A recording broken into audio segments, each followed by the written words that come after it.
मंच पर विराजमान मंत्री महिला एवं बाल विकास गोवा सरकार आदरणीय राणे साहब, मंचस्थ भारत सरकार के सचिव इंदिवर पांडे जी, प्रदेश सचिव, इस सभागार में उपस्थित सभी गणमान्य व्यक्ति, देवी और सज्जनों, today internationally is recognized as the World Day Against Child Labour। और जब पूरे विश्व की नज़र चाइल्ड लेबर जैसे एक संगीन विषय पर है, तब इस कार्यक्रम में जो उपलब्धियों को गिनवाता है, उस कार्यक्रम में विराजित हैं इस मंच पर दो केंद्र सरकार के मंत्री। अक्सर प्रोटोकॉल में मंत्री का नाम पहले लिया जाता है, जो भारत सरकार से, लेकिन डॉक्टर कराड और मेरा अपना अनुभव इस मंच पर आज कुछ ऐसा रहा that we were reduced to mere citizens who looked at our beneficiaries in absolute awe for their aspirations, their dreams and their proclamations gave many amongst us inspiration to lead our lives differently। इस मंच से मैंने और doctor Karad ने सुना यासीन की कहानी को। माँ बाप अपने बच्चे के साथ क्या कर सकते हैं यासीन, तुमने उसका एक अलग पक्ष आज समाज के सम्मुख प्रस्तुत किया। अपने आप में बहुत जिगर चाहिए, हौसला चाहिए, ताकत चाहिए, सार्वजनिक रूप से ये घोषित करने के लिए कि मेरे पिता ने माँ के ऊपर, मेरे ऊपर एसिड फेंका, कि मेरे माँ बाप ने मुझसे रास्ते पर भीख मंगवाई, और अगर मैं ऐसा कोई कृत्य ना करूं तो मुझे खाना नहीं देते थे मेरे अपने ही माँ बाप। कुछ लोगों को शायद ये गलतफहमी है कि चाइल्ड लेबर बच्चे को अबडक्ट करके करवाया जाता है मात्र।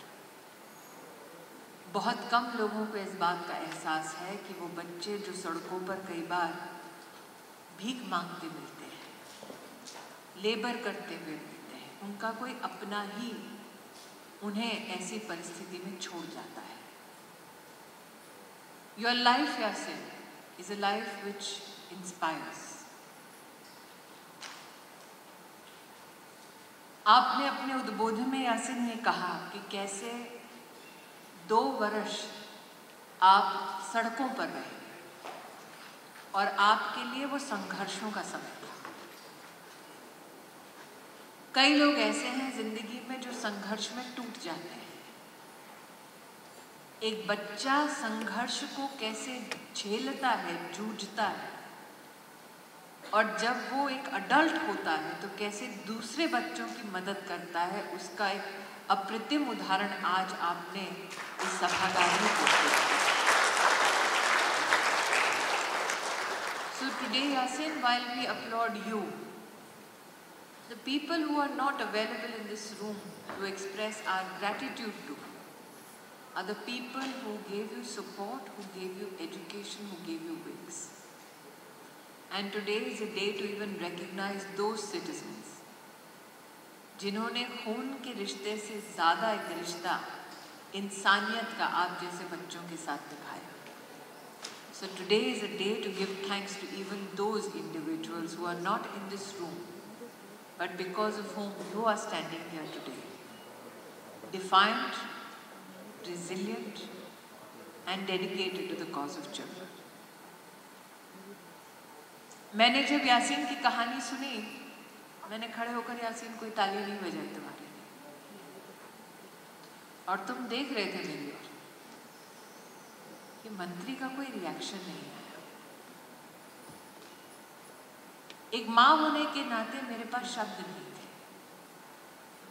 कि कैसे माँ बाप तुम्हें इतने संघर्षों में झोंक सकते हैं।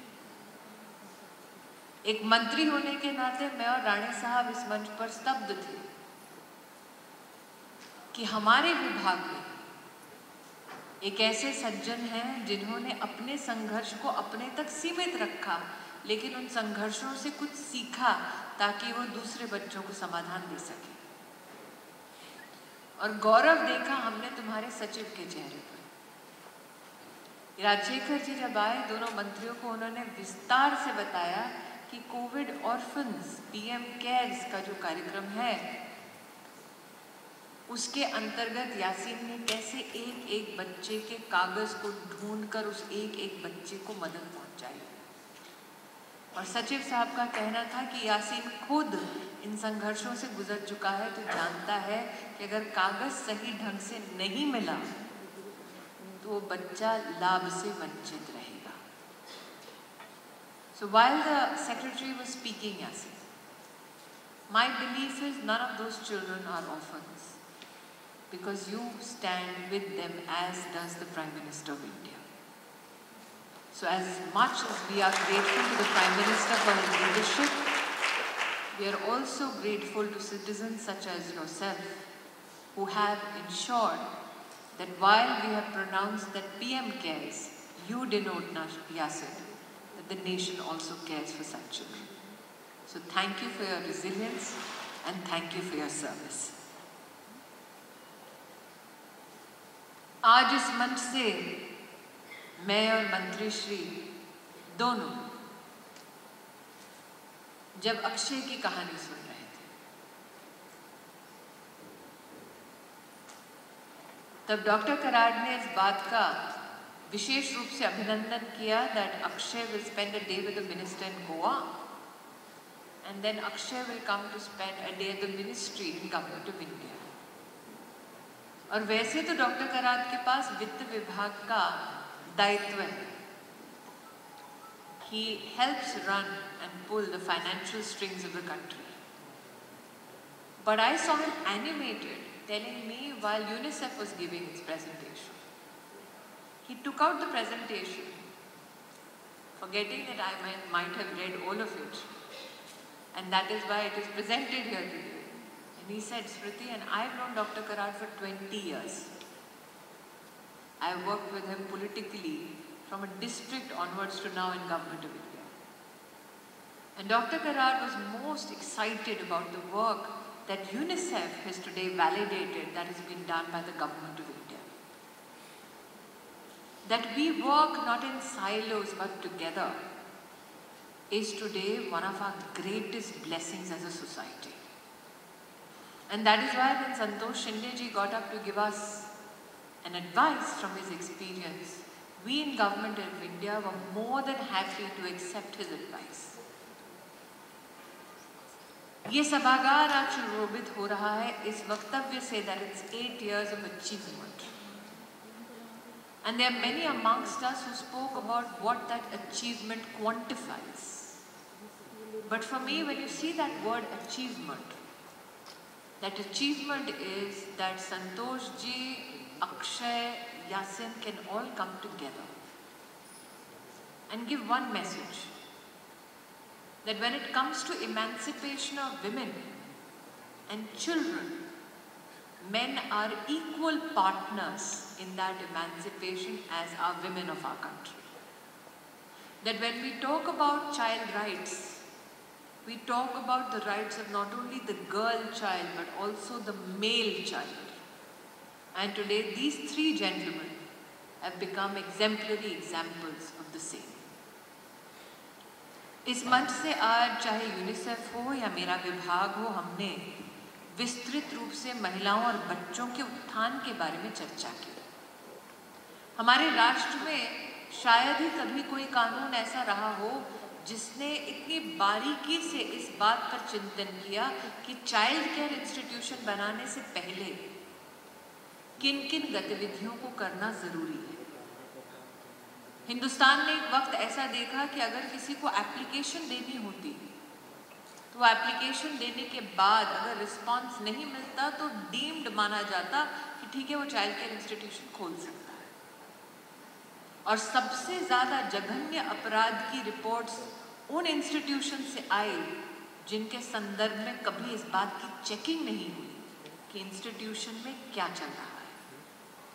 और इसीलिए सर्वसम्मति से संसद की ओर कोई देखे तो इस बात का विश्वास नहीं करेगा कि सरकार और विपक्ष एक स्वर में बोल सकते हैं, लेकिन अगर 8 साल की अचीवमेंट में एक बहुत बड़ी उपलब्धि है वो ये कि जे एक्ट में संशोधन जब किया गया तब सरकार के पक्ष का विपक्ष ने भी समर्थन दिया और कहा कि let's ensure that if you have to open a child care institution, the zila magistrate and the superintendent of police have to check the incidents of these individuals who want to set up a child care institution, and only then can a child care institution be set up.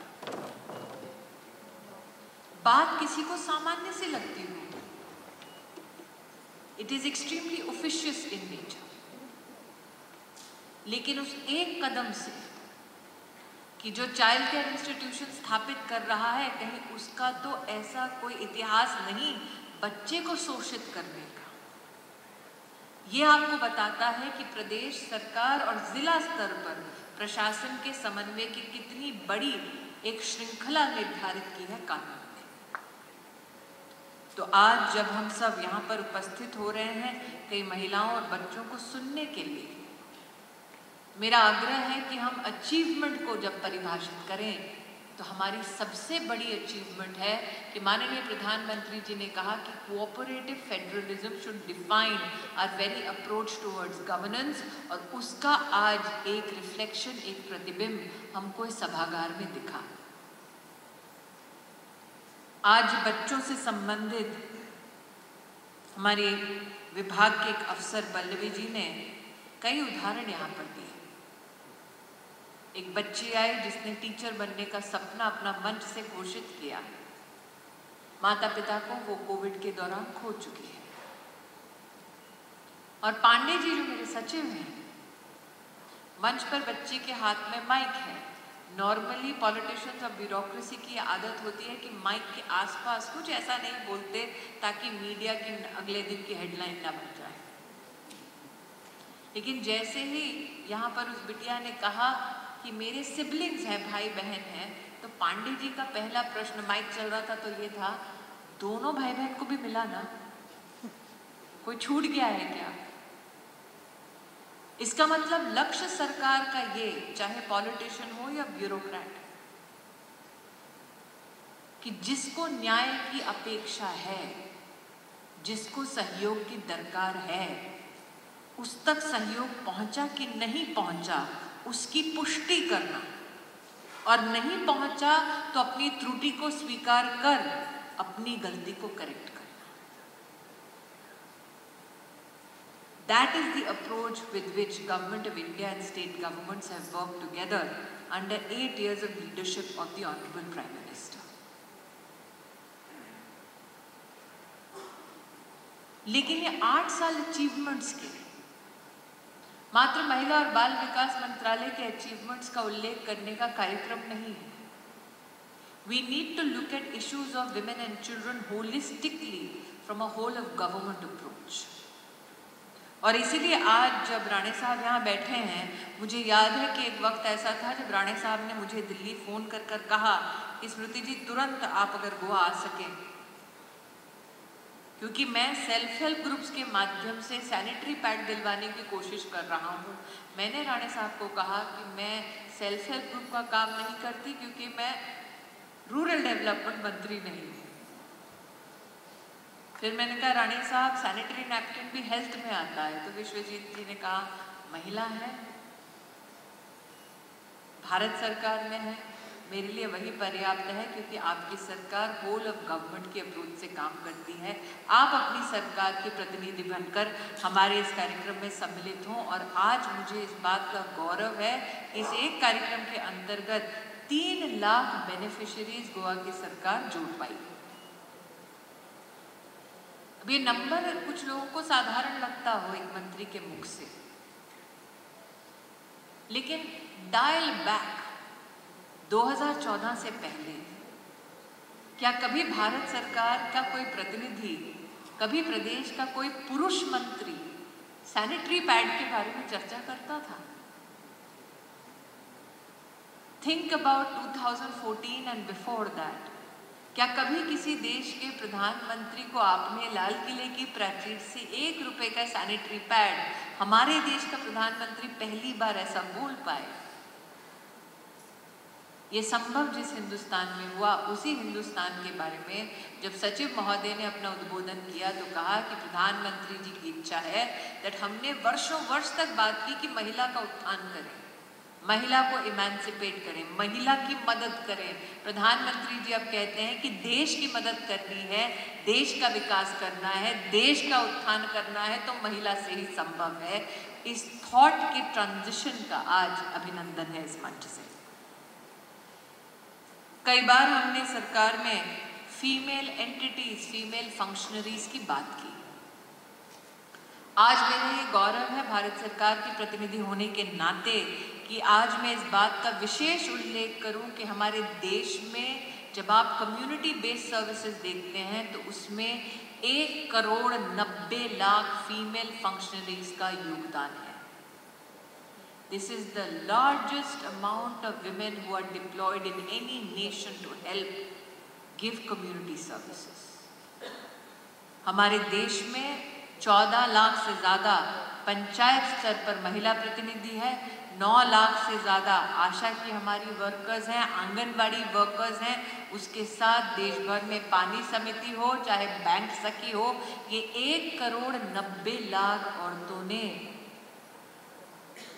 सुशासन कैसे हर गांव, हर गली, हर घर तक पहुंचाना, उसमें सतत अपना योगदान लेने का निश्चय किया है। ये 8 साल की उपलब्धि उनकी उपलब्धि है, उनका अभिनंदन है। इस मंच पर आज डॉक्टर कराड़ ने अपने उद्बोधन में एक विशेष वर्णन किया मुद्रा योजना का, और हमने आज वैष्णवी जी को इस सभागार में सुना। वैष्णवी जी अपने वक्तव्य को देते वक्त थोड़ा सा स्ट्रगल कर रहे थे। It took a lot from Vaishnavi ji to say that I was going through financial troubles. क्योंकि उसको पढ़ना आसान है, उस महिला का सार्वजनिक समाज में खड़े होकर ये कहना कि घर में पैसे की किल्लत थी और मैंने लोन लिया, मैंने काम शुरू किया, वो अपने आप में बहुत बड़ा साहस का विषय है। और यही साहस देश में 32 करोड़ डॉक्टर साहब आप लोगों ने लोन दिए, उसमें से 70% महिलाएं देश में मुद्रा योजना की बेनिफिशियरी बनी। दोबारा आपसे आग्रह करती हूँ कि साल 2014 से पहले सोचिए, अगर आज भी गूगल की कोई मदद ले तो जान पाएगा कि महिला उद्यमी, महिला व्यवसाय के संदर्भ में जब चर्चा होती तो लोग ये कहते कि उन्हें क्रेडिट का एक्सेस नहीं मिलता, लोन नहीं मिलता। और साल 2014 से पहले लोग महिला से कहते अच्छा अचार बनाना है, पापड़ बनाना है, ठीक है, घर में थोड़ा पैसा पड़ा होगा उससे कर लो। एक महिला बिजनेस प्लान बना के बैंक का फॉर्म भर के बैंक में जाकर लोन पाए, वो कभी सामाजिक चर्चा का विषय नहीं था। And let's not be mistaken, मुद्रा योजना महिला की योजना नहीं है। मुद्रा योजना एक फाइनेंशियल योजना है जिसमें महिला हो या पुरुष, और महिला तो अपेक्षित भी नहीं थी कि इतनी संख्या में आए, वो जाए बैंक से इंस्टीट्यूशनल क्रेडिट पाए और अपना व्यवसाय शुरू करे। मुद्रा योजना में 32 करोड़ लोन में से 70% लोन महिला का मिलना, ये इस बात का संकेत है कि भारत की महिला में क्षमता पहले से थी, साधन नहीं था। मुद्रा योजना साधन बना और वो महिला आज अपने परिवार का आर्थिक संचार कर रही है। The latent capacity and possibilities and potential of Indian women was unleashed due to मुद्रा योजना। और जिनको ये गलत फहमी थी कि मुद्रा योजना मतलब कोई महिला अचार पापड़ बनाती होगी, आज उनसे कहना चाहती हूँ कि आज हमारी सबसे बड़ी उपलब्धि डिजिटल इंडिया की ये है कि इलेक्ट्रॉनिक सिस्टम्स डिज़ाइन और मैन्युफैक्चरिंग में 1 लाख से ज़्यादा महिलाएं प्रशिक्षित हुई हैं। मतलब इलेक्ट्रॉनिक सिस्टम्स को मैन्युफैक्चर करने वाली 1 लाख से ज़्यादा महिलाएं हमारे देश में इन 8 वर्षों में अब समाज के सम्मुख उपस्थित हो पाई हैं। कुछ लोगों को ये भी गलत फहमी है कि साक्षरता मतलब एक अक्षर लिख दो, सिग्नेचर कर दो तो महिला साक्षर हो गई। प्रधानमंत्री जी का उद्बोधन ये कि अगर आज की दुनिया में साक्षरता का कोई मतलब है तो उसमें डिजिटल लिटरेसी को भी सम्मिलित करना पड़ेगा। पीएम साहब ने पीएम दिशा नाम के कार्यक्रम की शुरुआत की, डिजिटल लिटरेसी की, और आज मेरा ये गौरव है कहते हुए कि देश में 2,80,00,000 महिलाएं डिजिटली लिटरेट हैं। महिलाओं की इस उपलब्धि पर शायद ही लोगों की नजर है, शायद ही ये चर्चा का विषय बनता है। इसलिए ये भी कहना जरूरी है कि आज हमारी सरकार में 6 महिला यूनिवर्सिटीज ऐसी हैं जिनको सिर्फ और सिर्फ इसलिए सपोर्ट मिला ताकि आर्टिफिशियल इंटेलिजेंस की फैसिलिटीज वो अपनी यूनिवर्सिटीज में डेवलप कर सकें। 30 यूनिवर्सिटीज ऐसी हैं जो महिलाओं के उत्थान को विशेष इस दृष्टि से देखती हैं कि साइंस और मैथमेटिक्स की फील्ड में महिलाएं कैसे आगे बढ़ सकती हैं। इसलिए जो लोग मात्र इस दृष्टि से सरकार की उपलब्धि को देखते हैं कि प्रधानमंत्री जी ने पोषण अभियान के माध्यम से देश में 9 करोड़ से ज़्यादा बेनिफिशरीज को सशक्त किया, उनसे कहना चाहती हूँ सशक्तिकरण का ये दौर एक मंत्रालय तक सीमित नहीं रहा। इसलिए आज हिंदुस्तान एक तरफ गौरव करता है कि 11 करोड़ महिलाओं को जीवन में पहली बार टॉयलेट मिला, लेकिन इस बात का भी गौरव करता है कि मार्स का जो मिशन रहा उसकी कर्ता धर्ता और नेतृत्व करने वाली देश की महिला है।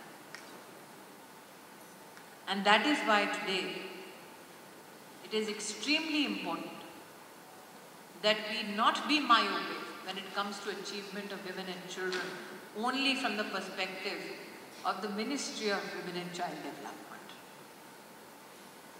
वैसे गोवा ने आज हम सबको यहाँ पर इस कार्यक्रम के माध्यम से जोड़ा, उसके लिए गोवा सरकार का अभिनंदन और आभार करती हूँ। ये मेरे प्रोटोकॉल और मेरे संस्कार का विषय है, लेकिन एक विशेष अभिनंदन गोवा सरकार का। आपने 108 आंगनबाड़ी को पूरी तरह से डिजिटाइज किया। डिजिटल इंडिया का ये ग्रास रूट इम्पैक्ट हमारे देश के लिए अनुकरणीय है, इसके लिए आपका विशेष अभिनंदन। लेकिन जितना मैं गोवा सरकार को जानती हूँ कि मंत्री और सचिव एक मंच पर बैठे हों तो संभव नहीं है कि उनकी फहरिस्त मेरे पास ना आए। मैंने कहा ma'am, you have come, we have received you, before you go, do give us something. They have done so informally because they say aaj Sunday hai. But since we have received your hospitality, so shall you continue to receive our support and appreciation.